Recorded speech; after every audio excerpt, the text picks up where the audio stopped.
கன்செப்டை பார்த்துக்கணுமா? எந்த பதில் தெரியுதோ அது கரெக்டான பார்த்துக்கலாம். ஏதாவது டெஃபினிஷன் நமக்கு தெரியுமா? ஆக்சுவலாக வந்து மேத்தமெட்டிக்கல் ஒரு ஃபங்க்ஷன் இருக்கு. மேக்ஸ் ஸ்டூடெண்ட்க்கு தெரியும் என்னது ஃபங்க்ஷன். இந்த ஃபங்க்ஷன் என்ன சொல்றாங்க தெரியுமா? இந்த லைஃப்ங்கிறது வந்து பி டூ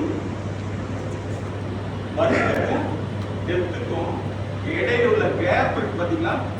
அதுக்கு பேர் தான் லிவிங் வாழ்க்கைன்னு சொல்றோம். பத்துக்கும் டெப்த்துக்கு இடையில உள்ள கேப் இருக்குன்னா இது வந்து மேத்தமெட்டிக்கல் ஃபங்க்ஷன் சொல்லுவோம். F of T. ஸோ இதுதான் இதுக்குள்ள நம்முடைய வாழ்க்கைக்கு நீங்களா இருக்கலாம், அப்பாவா இருக்கலாம், குழந்தையா இருக்கலாம். இந்த ரெண்டு வேலை இருக்கு.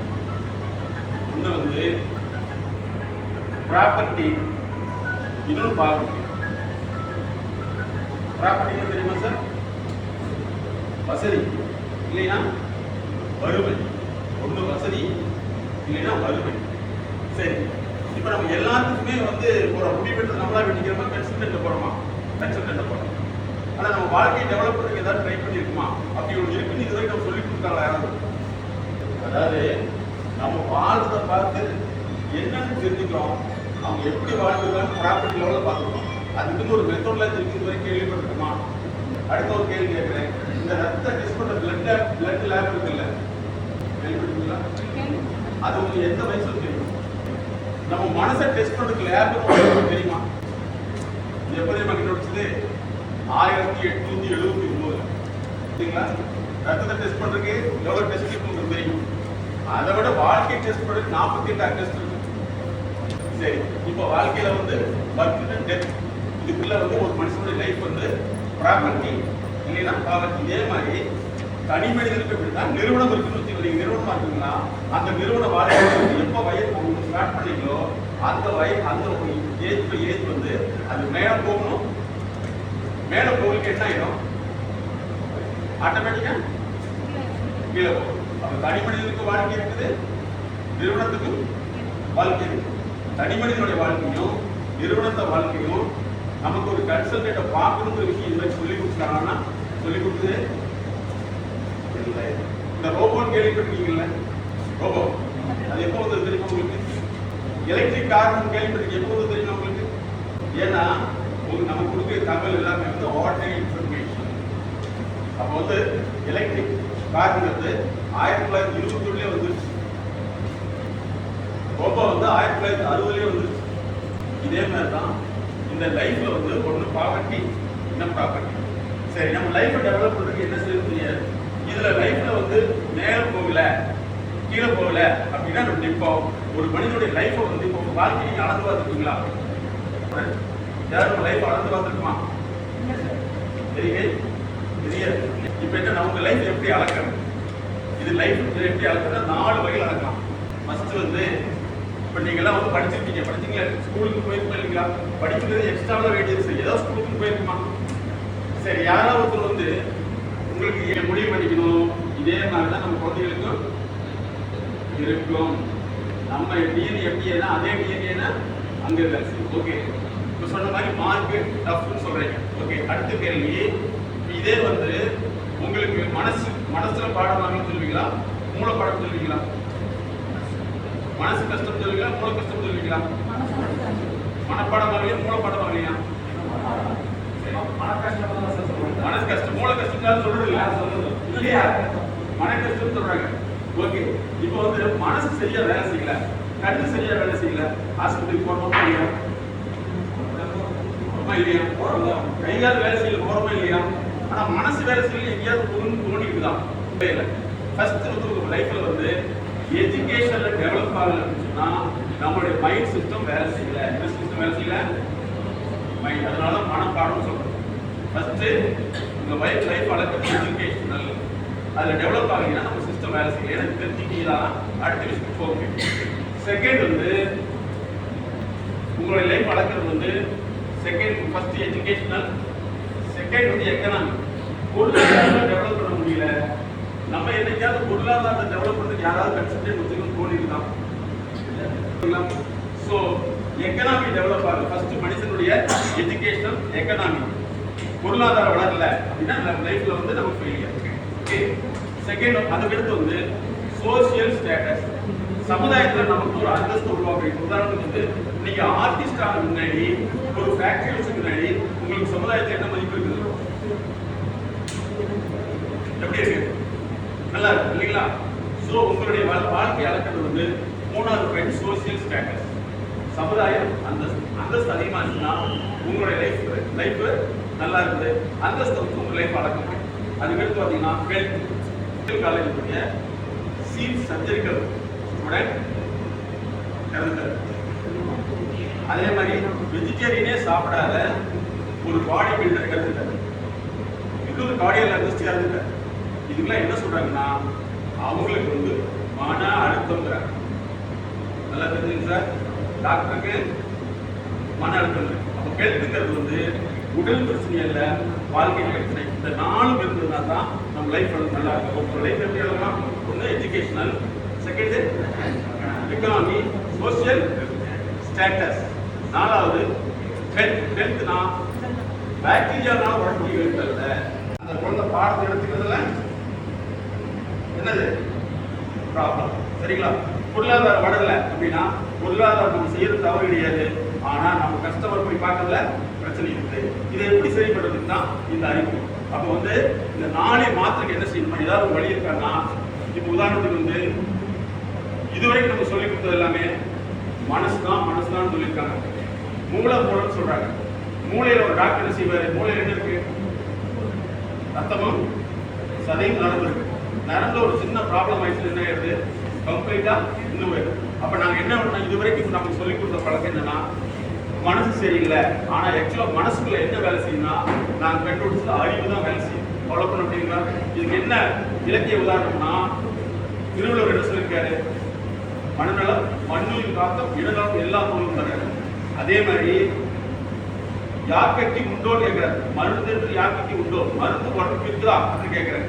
அடுத்து பார்த்தீங்கன்னா அறிவினால் ஆபத்து உண்டோ? பிரிந்தவர்கள் கற்பவர்கள் போடுறாங்க நினைக்கிறார். நான் கண்டுபிடிச்சதுன்னா மனம்ங்கிறது அறிவினுடைய தொகுப்பு. என்னது? மனசுங்கிறது அறிவினுடைய தொகுப்பு. அதனாலதான் எனக்கு மனங்கிற வார்த்தைக்கு பல கண்டுபிடிச்சோம்னா மைண்ட் செட் நாலேஜ் கண்டுபிடிச்சோம். இந்த நாடுல வந்து பிரச்சனை ஏற்பட்டா முதல்ல என்ன வரும்? கல்வி பிரச்சனை, பொருளாதார பிரச்சனை, அதுக்கடுத்து வந்து சமூகத்தில் தனியாக. நீங்க நல்ல ஒரு ஃபேக்டரி டெவலப் ஆயிட்டீங்க, சொசைட்டி மதிக்கவே நம்மளால வாழ முடியுமா? முடியாது. எல்லாமே இருக்குது. ஆனா ஏதாவது ஒன்று பார்க்க முடியல, வாழ முடியுமா? சரி, எல்லாமே வந்துருச்சு, குழந்தைய படிக்கல, வாழ முடியுமா? முடிய முடியாது. நாளை மாத்திரத்துக்கு வந்து அவங்களுடைய இயக்கத்தை கண்டுபிடிக்கிறதுனா நாங்கள் கண்டுபிடிச்சது மைண்ட் செட் நாலேஜ் கண்டுபிடிச்சோம். இந்த மைண்ட் செட் நாலேஜ் என்ன? நான் ஃபர்ஸ்ட் நீங்க தெரிஞ்சுக்க வேண்டியது வந்து இந்த நாலுல பிரச்சனை ஏற்பட்ட என்ன வந்து உங்களுக்கு ஃபர்ஸ்ட் வந்து வரக்கூடியதான் வந்து ஸ்ட்ரெஸ். நாலு பிரச்சனை ஏற்பட்டுதான். இது கல்வி, பொருளாதாரம், சமூக அந்தஸ்து, உளவியல் சார்ந்த ஆரோக்கியம். நாலுல வந்து குறைபாடு ஏற்பட்டா உங்களுக்கோ உங்க நிறுவனத்துக்கோ குழந்தைகளுக்கோ ஏற்பட்டா அது வரக்கூடியது ஸ்ட்ரெஸ். ஸ்ட்ரெஸ்ங்கிறது என்ன தெரிஞ்சுங்களா? நாலுல குறைபாடு வந்தா வரக்கூடியது ஸ்ட்ரெஸ். இதை நீக்காம ஸ்ட்ரெஸ் நீக்க முடியுமா? ஸ்ட்ரெஸ்னா அழுத்தம் இருக்கும். ஸ்ட்ரெஸ்ங்கிற வார்த்தை நீங்க ஸ்டீல் கன்சி வச்சதுனால தெரிஞ்சுங்க.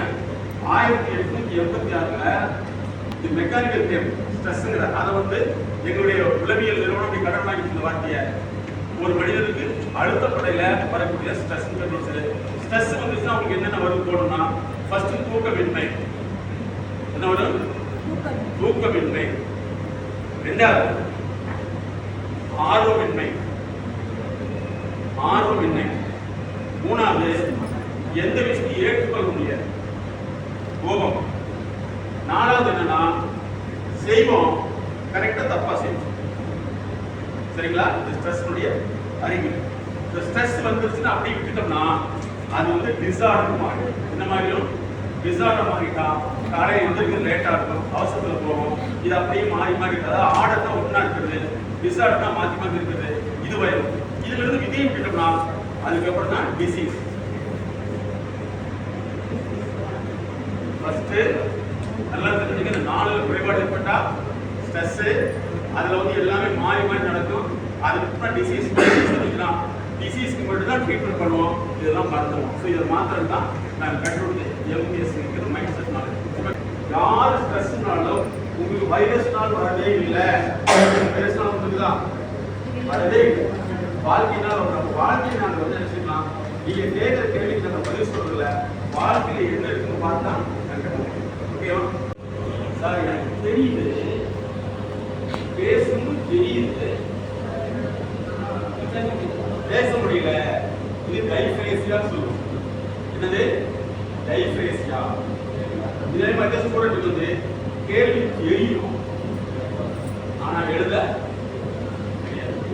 ஒரு மனிதனுடைய ஒவ்வொரு இயக்கங்களையும் வந்து என்ன ப்ராப்ளம் கேட்கறது. அந்த மாதிரி 120 கிளினிக்கல் ப்ராஜெக்டை எங்களுடைய நிறுவனம் தான் பண்ணிட்டு இருக்கிறது. உங்களுக்கு விளம்பரங்கள விழிப்புணர்வு. ஒரு பையன் எழுதலைன்னா எழுதலைங்கிறது எழுத சொல்ல மாட்டேன், எழுதுறதுக்கான காரணங்களை கண்டுபிடிச்சு தான் நாங்கள் பார்ப்போம். அதே மாதிரி தான் ஒவ்வொரு அப்போ வந்து நீங்கள் 5500 வருஷத்துக்கு முன்னாடி கண்டுபிடிக்கப்பட்ட எழுத்து அப்படிங்கிற நியூரோலாஜிக்கல் ப்ராசஸ் வந்து இப்ப ஒரு 6 வருஷத்துல வந்து யாருமே எழுத விரும்புவதில்லை, எழுத தெரிய மாட்டேங்குது. அதனால எழுத்துக்கிறது வந்து நீங்க நினைக்கிற மாதிரி கிடையாது. எழுத்துல வந்து நிறைய ப்ராசஸ் இருக்கு. உங்களுக்குள்ள பிரச்சனை தான் இருக்கிற சந்ததிகளுக்கு இருக்கு, நீங்க தெரிஞ்சுக்கணும். இப்ப அதே மாதிரி வந்து ரத்தம் வந்து பாஸ் ஆகிடும் இல்லையா? பேஜ் வைஸ் இது வந்து வயசாச்சு. அதே மாதிரி நாலேஜ் ஜெனரேஷன் சொல்றோம். நாலேஜ் ஜெனரேஷன்னா நம்ம நிறைய விஷயங்களை பார்த்து ஒரிஜினல் விஷயம் கிடைக்கும்.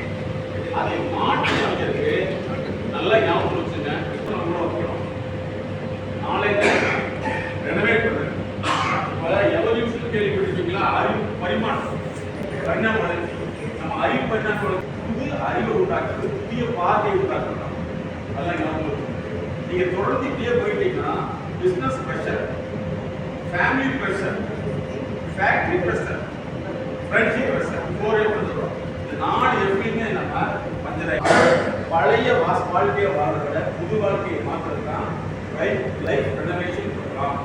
ஒரு இண்டஸ்ட்ரி இருக்கு, அந்த இண்டஸ்ட்ரியை வந்து நம்ம புதுப்பிக்கிறோம். அதே மாதிரி நம்மளுடைய இன்ட்ரெஸ்ட்டை புதுப்பிக்கிறோம். எப்படி வந்து கைகால் வரலைன்னு சொல்றோமோ அதே மாதிரி நம்ம அறிவு வரலைன்னா நம்ம பழைய இடத்துல முக்கியம். வைரஸ்னால வரக்கூடிய பிரச்சனைக்கு மருந்து இருக்குது, வாழ்க்கையிலான பிரச்சனைக்கு வந்து இந்த மைண்ட் செட் நாலேஜ் கண்டுபிடிக்கிறோம்.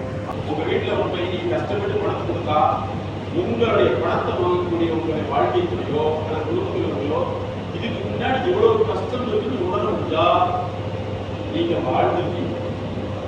இவ்வளவுதானா அப்படின்னு கேட்டா பலர் இறந்து பல ஆண்டுகளா இருந்து அடக்கமானதான் லேட்டு. உங்களுடைய உழைப்பு அவங்களுக்கு பணமாக தெரிந்தால் உங்களுடைய பணம் அவர்களுக்கு உழைப்பாக தெரிந்தால் நீங்க வின்.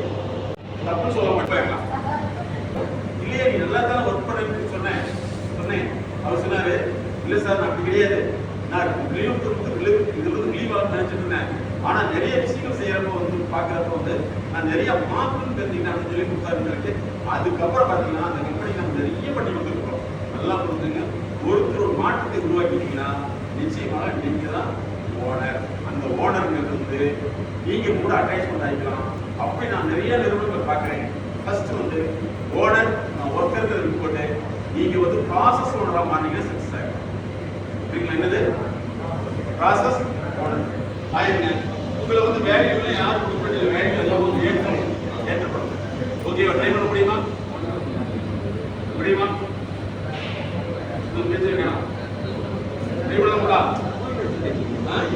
இதுமே வந்து நமக்கு எப்படி பழகிப்பாங்கன்னா ஒரே வயசு வந்து 40 ஆச்சு 50 ஆச்சு இனிமேல் இப்படி இருந்தால் ஒன்றுமே சரிங்களா? செல்லு இருக்கிறது இது யார் கேன்சர்ல இருந்து போய் கேளுங்க. அவங்களுக்கு 3 விதமான ப்ராப்ளம் இருக்கும். ஒன்று உறவு பிரிஞ்சிருக்கும், அல்லது உறவு வந்து பிரிச்சிருக்கும், அல்லது உறவு நிருப விருப்பப்படி இறந்திருப்பாங்க. 3 சொல் இருக்கிறத வச்சுக்கூடாது. என்னது சொல் இருக்கு? நான் திட்டாங்க வைக்கக்கூடாது. சொல் இருக்க மாட்டீங்கன்னா செல் இருக்க மாட்டோம். செல் இருக்க மாட்டீங்கன்னா அதுதான் கேன்சர். ஓகேவா?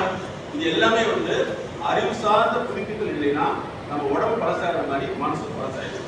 ஓகே? ஒரு குழந்தைகளுக்கு வந்து நிறைய விஷயங்கள் நம்ம சொல்றதான் கேட்காது, அது செஞ்சு காட்டணும்னா அது பழகிடும். அதனால உங்களுடைய குழந்தைகளை நட்புத்தன்மை உருவாக்கணும்னா ஃபர்ஸ்ட் வந்து அவங்களுக்கு நீங்க சின்ன சின்ன வேலைகள் செய்யறப்ப அது நிச்சயமா அது உங்க மேல அஃபெக்ஷனா மாறிடும். இந்த வாய்ப்பா மட்டும் உங்களுடைய ஒர்க்கை பார்த்தீங்கன்னா நீங்க சாதிச்சிட முடியும். இல்ல அது பணமா மட்டும் பார்த்தோம்னா நம்ம ஃபெயிலியர் ஆயிடுவோம். வாய்ப்பா பார்த்தீங்கன்னா நீங்க சக்சஸ் ஆயிடுவீங்க.